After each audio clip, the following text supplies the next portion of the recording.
What's up, guys? It's MB Boxing, and I just finished up watching Yenifel Vicente take on Jessie Magdaleno in a 10-round featherweight contest.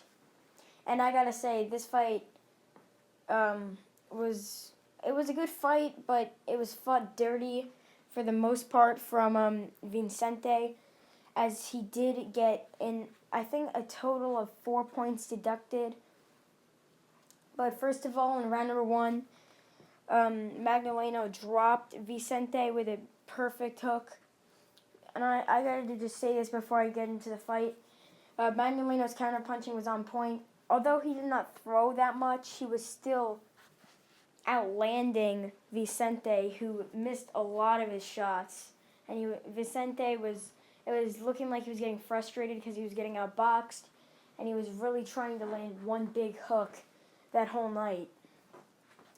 And the frustration came with the low blows as well, and I'll get into that in a moment. Well, as I said before, Vicente was dropped in round number one. Then I had Magdaleno winning every round up until round number four, where Vicente landed a blatant low blow, and while Magdaleno was hunched up in pain, and Robert Bird, the referee, tried breaking it up and calling time, Vicente came in and threw a huge shot that dropped Magdaleno. And obviously this was an illegal shot. It was a cheap shot. So I'm not really going to count this as credit to Vicente dropping Magdaleno, as he really didn't have any defense, because he was just low blowed. And, he dropped Magdaleno. Magdaleno, I thought, wasn't going to be able to continue, as it looked really bad, the shot that he got hit with and the low blow.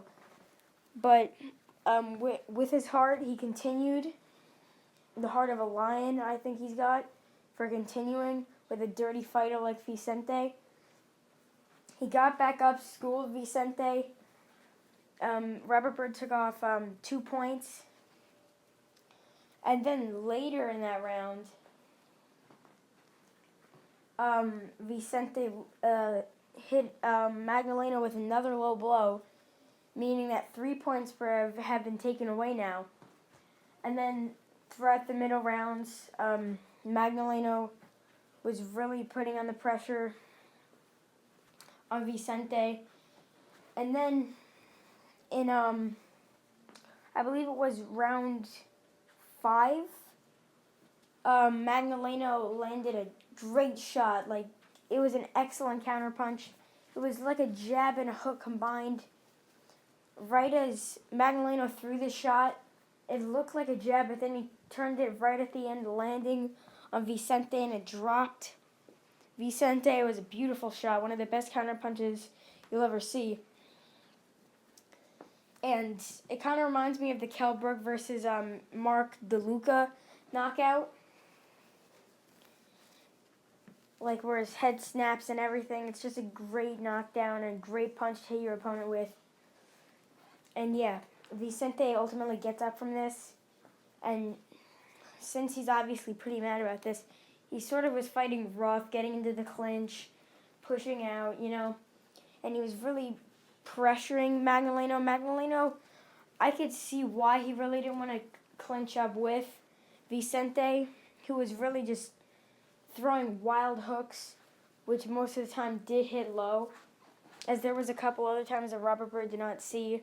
There was low blows. And then I only gave, going into the 10th round, I only gave Vicente 1 round, which was round 7, which was still a very close round, but that was probably because Magdaleno really didn't throw that much. But going into the final round, Vicente, again, so there's already 3 points taken away, and then 2 knockdowns scored. That's 5 in all going into the final round. Vicente really has no chance of winning.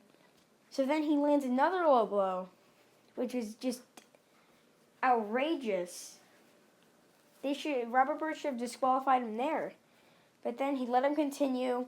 Magdaleno was trash talking Vicente, who was obviously frustrated. And then he hits him one more time, and Robert Byrd says that's enough, and ends the fight by DQ, 1 minute 32 seconds into round 10.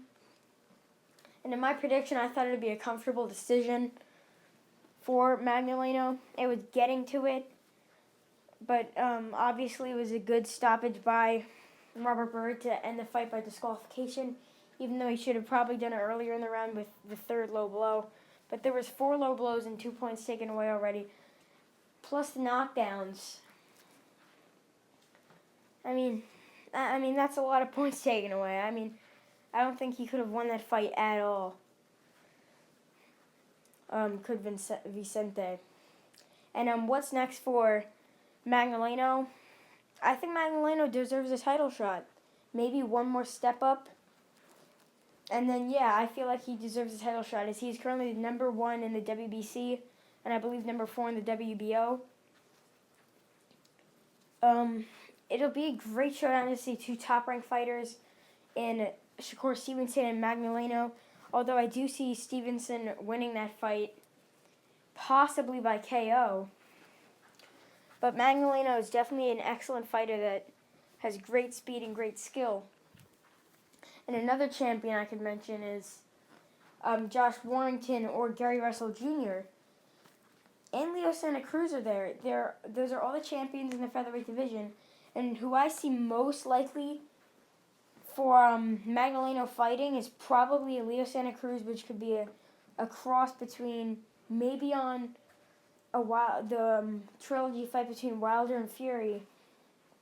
We could see Magdaleno versus Santa Cruz, which is a PBC fighter versus top-ranked fighter for the WBA title. Or 2 top-ranked fighters, Stevenson versus Magdaleno. But I just really don't see Warrington versus Magdaleno or Russell Jr. versus Magdaleno, because Gary Russell Jr. really doesn't fight that much, and it seems like Al Heyman just wants him to fight PBC guys. So you just got to leave it at that. But he is the number 1 contender in the WBC, so I feel like they should maybe, if Russell Jr. does not fight Magdaleno, maybe give him an interim title shot or move Russell Jr. to franchise champ, giving Magdaleno a chance at the WBC title. But in other news, ESPN and Top Rank are doing shows next week on Tuesday and Thursday. I'll be predicting those fights as well and watching those fights. And also Andrew Maloney will be defending his belt as well. And Emmanuel Navarrete will be fighting, I believe, next week on the 20th, as well as Francisco Fonseca. They're 2 big names, but they're fighting total journeymen. The guy that Fonseca's fighting is, I believe, like 30-24, and the guy that Navarrete is fighting is 13-13. So I definitely see them winning by KO early. But they both will be televised. And, yeah. And, yeah, that's really it. I'm going to be boxing. Thanks for watching, and I'll see you guys later.